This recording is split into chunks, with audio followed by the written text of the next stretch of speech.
আসসালামু আলাইকুম। আজকে আপনাদের সাথে নতুন একটা রেসিপি শেয়ার করতে চলে আসলাম। পাবদা মাছ রান্না করব। এখন পাবদা মাছ মানে কোন মাছটা খাবো ভেবেই পাচ্ছিলাম না। রান্না করব কি করব। তো পাবদা মাছ না, পোয়া মাছ রান্না করব। এই যে পেঁয়াজ দিয়ে দিলাম, তেল পেঁয়াজ। আমি অলওয়েজ পেঁয়াজটাকে বেরেস্তা করে রাখি, কারণ বেরেস্তা না করলে পেঁয়াজটা তরকারিতে ভালো করে মেশে না। লবণ আর হলুদটা দিয়ে দিলাম। সবাই জিজ্ঞেস করতে পারেন হলুদটা কেন দিলাম আগে। হলুদ যদি না দিই তাহলে কাঁচা কাঁচা একটা গন্ধ, হলুদের একটা গন্ধ থেকে যায়।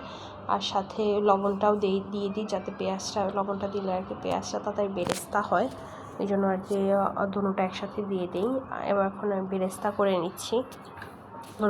রসুনটা দিব না, যেহেতু রসুনটাতে পানি থাকে, এই জন্য রসুনটা আগে দিই না, তাহলে পেঁয়াজটা সঠিকভাবে বেরেস্তা হবে না। এই জন্য রসুনটা আমি পরে দিয়ে আবার কষানো করি। আমার পেঁয়াজ বেরেস্তা করাতেই অনেকে বাটা খায়, আমি বাটাটা খেতে পারি না।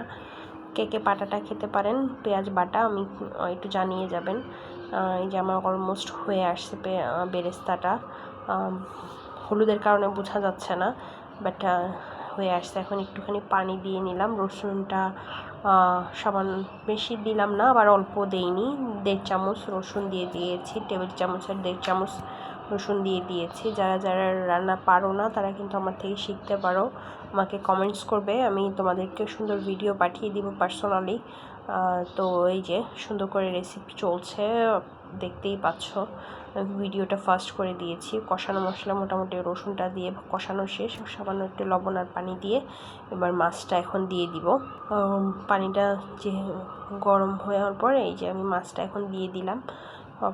মাছটা ঝোল করে রান্না করার জন্য টমেটো দিয়ে দিলাম অনেকটা সময় ঢেকে রেখে। তারপর এখন টমেটোটা দিয়ে ঢেকে এই যে উঠিয়ে ফাইনাল লুক কেমন হয়েছে জানিয়ে যাবে। আল্লাহ হাফেজ।